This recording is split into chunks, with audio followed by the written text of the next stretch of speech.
देखिए जितने बलात्कारी मिलेंगे वो बीजेपी में मिलेंगे, जितने नशेड़ी मिलेंगे वो बीजेपी में मिलेंगे, जितने दलाल होंगे वो बीजेपी में मिलेंगे, जितने लुटेरे होंगे वो सब बीजेपी में मिलेंगे। 6000 तो वहाँ पंजाब में भी दे रहे थे, पंजाब में भी पॉजिटिव आया बीजेपी का 0-0-0।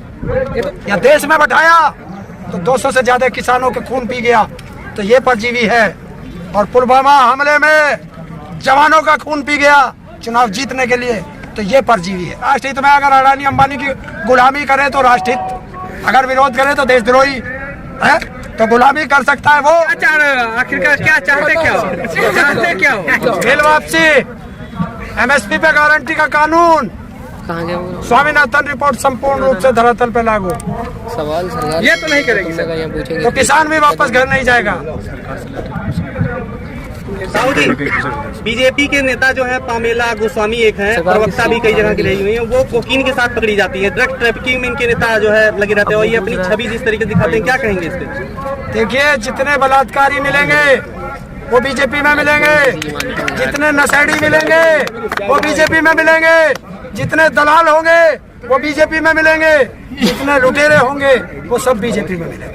तो क्या इन सब चीजों का असर पड़ेगा सरकार के ऊपर, वहाँ पर जो पश्चिम बंगाल में चुनाव उसके ऊपर असर पड़ेगा? देखिए जनता देखती है, ये जनता को सोचना है, मेरे अकेले सोचने से कुछ नहीं होगा। मेरा काम है जगाना, मैं जगा सकता हूँ।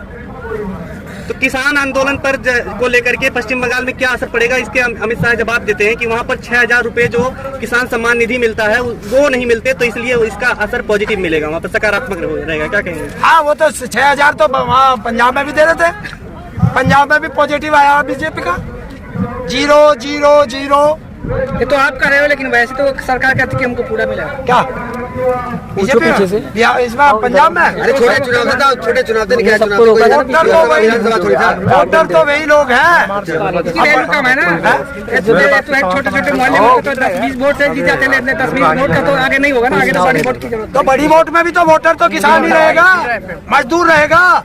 जब उसको फांसी लगेगी तो वो इसे वोट देगा। आ रहा हूँ, हम भी आ रहे हैं बंगाल में अपने किसानों को समझाने के लिए। मतलब एक सवाल कि जैसे अखिलेश यादव ने कहा है कि मोदी जी कहते हैं कि परजीवी, तो क्या बीजेपी के सारे जो है तो चंदा जी भी है क्या, कि चंदा लेके मांग के जो राम मंदिर का इशू है, चंदा जी भी उनको कहा है? बिल्कुल, ये चंदा जी भी है, बीजेपी वाले नहीं, मोदी भी परजीवी है, उसने अपना नाम बताया है। तुम्हारे सुनने में गलती हुई होगी। क्यों? ये परजीवी होता है खून पीने वाला, ऐसा मुझे बताया इसकी डेफिनेशन। मैं तो सोच रहा था भीख मांगने वाले को परजीवी कहते हैं, लेकिन खून पीने वाला। तो जब गोधरा कांड हुआ था वहाँ हिंदू और मुसलमान का खून पिया था, ये वहाँ का परजीवी है। या देश में बैठाया तो 200 से ज्यादा किसानों के खून पी गया, तो ये परजीवी है। और पुलवामा हमले में जवानों का खून पी गया चुनाव जीतने के लिए, तो ये परजीवी है। तो अंबानी का जो रिलायंस है, जियो है, उसको पंजाब में काफी नुकसान हुआ है, एक आंकड़ा आया जिसमें 5 लाख सब्सक्राइबर कम हो चुके हैं पंजाब में। क्या कहेंगे कि ये आप लोगों के आंदोलन की वजह से हो रहा है क्या? देखिए मेरी मर्जी, मैं चाहे यो वाला इस्तेमाल करूं, मैं यो करूं, मैं चाहे ये करूं, मैं चाहे वो करूं, मेरी मर्जी। तो कोई सा भी आदमी कोई भी फोन इस्तेमाल करेगा, हमें अच्छा नहीं लगता, छोड़ दे। देश में रहते हैं तो देश की बात माननी पड़ेगी, वो तो कह रहे हैं। क्या मोदी जी कहते हैं कि देश में रहना है तो देश की बात सुनना पड़ेगा, जो देश राष्ट्र हित में होगा। हाँ तो राष्ट्रहित में अगर अडानी अंबानी की गुलामी करे तो राष्ट्रहित, अगर विरोध करे तो देशद्रोही है, तो गुलामी कर सकता है वो जिसने दलाली खाई हो। ना हम दलाली खाते, ना हम किसी की गुलामी करते। बताओ यार, जियो का बहिष्कार करके भी बहुत ज्यादा तो आपको फायदा हुआ नहीं है, या गवर्नमेंट को इससे नुकसान क्या हुआ भाई? हमारा नुकसान क्या हुआ? कंफ्यूज हो जाता है वो। तो फायदा भी तो नहीं हुआ है, और ना रिलायंस का कोई नुकसान हुआ है बहुत ज्यादा, तो क्या फायदा बहिष्कार? हमें किसी का नुकसान नहीं करना, हमें अपना एकता दिखानी है, वो हम एकता दिखाते हैं। तो इससे एयरटेल और वोडा को फायदा मिल रहा है, BSNL को फायदा मिल रहा है, क्या कहेंगे इसको? अच्छी बात है, जो गद्दार होगा गद्दारों का बहिष्कार किया जाएगा। दोनों प्राइवेट कंपनी है, वो कोई सरकारी थोड़ी है। और जियो को सरकारी है, तो आपको बहुत सपोर्ट किया जियो के खिलाफ कुछ कोरोना में, तो मुकेश अंबानी ने आप लोग को बहुत सपोर्ट किया। और अनिल अंबानी किसका खा गया माल, जो है वो हो गया दिवालिया है। क्या है? जिसका बाप पेट्रोल पंप पे नौकरी करता हो, आज वो देश का सबसे बड़ा उद्योगपति है, ईमानदारी से बना है।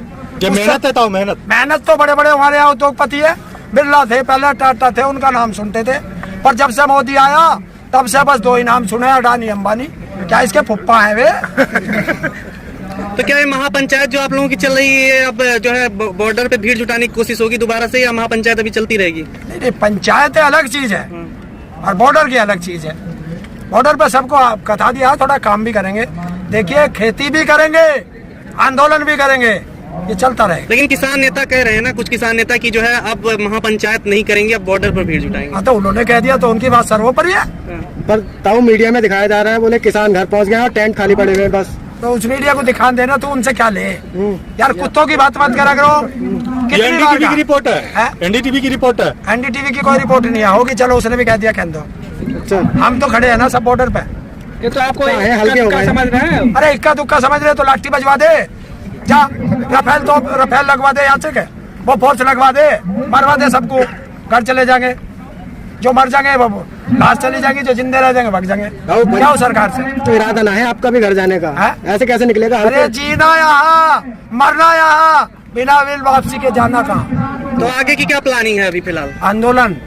आंदोलन चलेगा, और आगे आंदोलन में क्या कुछ होगा? आगे की अभी आएंगे जत्थेदार, बताएंगे कुछ ना कुछ आगे की रणनीति, कोई और स्टेप करना होगा वो बताएंगे। तो क्या सिर्फ आंदोलन ही करते रहोगे या कुछ निकलेगा हाल? और क्या करे, सरकार का सिर फोड़ है।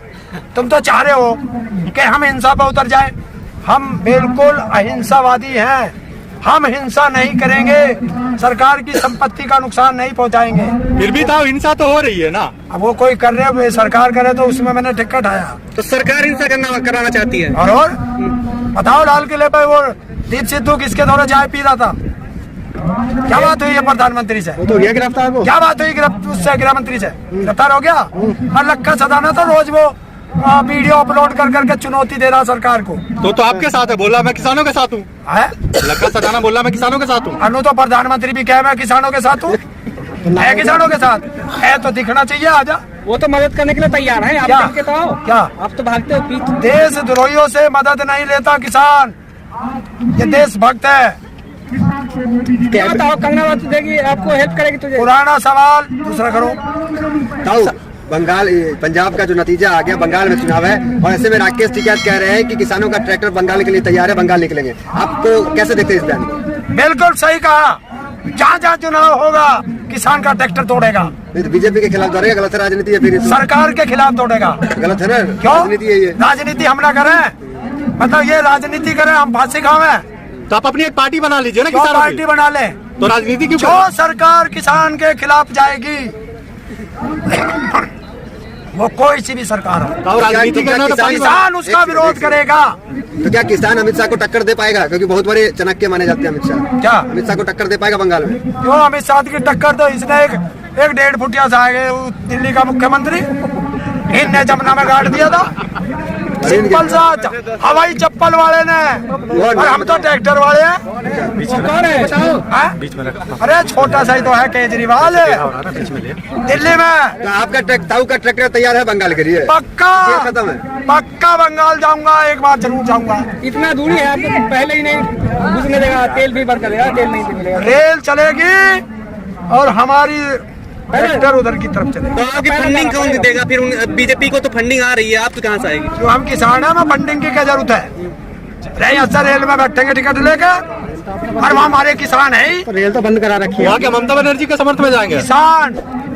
किसानों को समझाने के समझ जाओ, इन नालायकों के देशद्रोही के चक्कर में मत आ जाना, क्योंकि हम आए थे तो हमें सड़क पे डाल दिया, और तुम्हारे यहाँ सड़क भी नहीं है तो तुम्हें ये समुद्र में घेरेंगे। तो इसलिए इनको पहले ही भगाओ। तो क्या बोलिए, किसको वोट देना? ममता बनर्जी को? किसी को वोट दें, और ममता को कह देंगे तो कौन सा फर्क पड़ गया? खुला बोलिए ना, समर्थ करता हूँ ममता। हाँ, मैं किसान के नाते नहीं, मैं विकलांग के नाते कहता हूँ कि मैं अपने विकलांगों से, बंगाल को से कहूंगा कि इन कुत्तों को वोट मत देना, ममता को वोट देना। तो ये आपका पर्सनल मेरा ओपिनियन निजी निजी है मामला। निजी मामला। आपको पकड़ के जेल में डलवा देगा पहले ही। आना फ्री, जाना फ्री, सरकार पकड़ ले तो खाना फ्री। ये आपका डायलॉग पुराना हो गया। और क्या बोल लूं तो कुछ नया बोलिए, नया बोलिए। तो मरवा दो, गोली लगवा दो। ये भी पुराना है, ये भी पुराना है। नया कहाँ से लाऊं? आप कहेगा किताब के खजाना से खाली हो गया सारा। खजाना कोई मैं कोई कवि हूँ, मैंने तो सारी बात बताई। ताऊ लठ लेके आए थे, डर से लठ रख दिया। कौन डर रहा है किससे? जब एक बेकार की बात मत किया करो। ताऊ ना कभी डरा था, ना डरा है और ना कभी डरेगा। आज डर से एनर्जी कम लग रहा है। एनर्जी क्यों कम होती है? तो ज्यादा होगी। पापा का आशीर्वाद मिल गया। पीछे हाथ किसका है? आ रहे हैं, गर्मी हो रही है। किसका आपके पीछे? मेरे किसी भाई का होगा, किसान का होगा। किसी गद्दार का हाथ मेरी पीठ पे नहीं आ सकता। तो क्या नेता बनेंगे? है? नेता? नेता तो हम पैदा ही हुए नेता। नहीं, आप तो बोले थे नेता नहीं बनना है मुझे। हम कोई चुनाव लड़ने वाला ही नेता हो है? अरे हम नेता थे, नेता हैं और नेता रहेंगे। आंदोलन जीवी कौन बनेगा? है? आंदोलन जीवी आंदोलन जीवी थे, आंदोलन जीवी है, आंदोलन जीवी रहेंगे। और बता, आज तुम्हारे सवाल, तुम्हारे जवाब। ये बताओ, बार बार जो है 14वीं बार जो है पेट्रोल का रेट बढ़ा है, अब क्या कहोगे? देख भाई, महंगाई डायन खाए जाए, बहुत हुई महंगाई की मार। अब की बार कुत्तों की सरकार, ऐसा इनका नारा था। है? नहीं, और गलत अब बोल हमने रहा है। दिया। आपकी बार मोदी सरकार कुत्तों की अरे यार सरकार। तुम कह लो उसे। अब की बार बहुत हुई महंगाई की मार, कभी नहीं बीजेपी सरकार। ये किसानों का नारा। सिर्फ आपके कहने से या फिर आपके कहने से? अच्छा, वे बोल रहे तो ठीक, और हम बोल रहे तो गलत।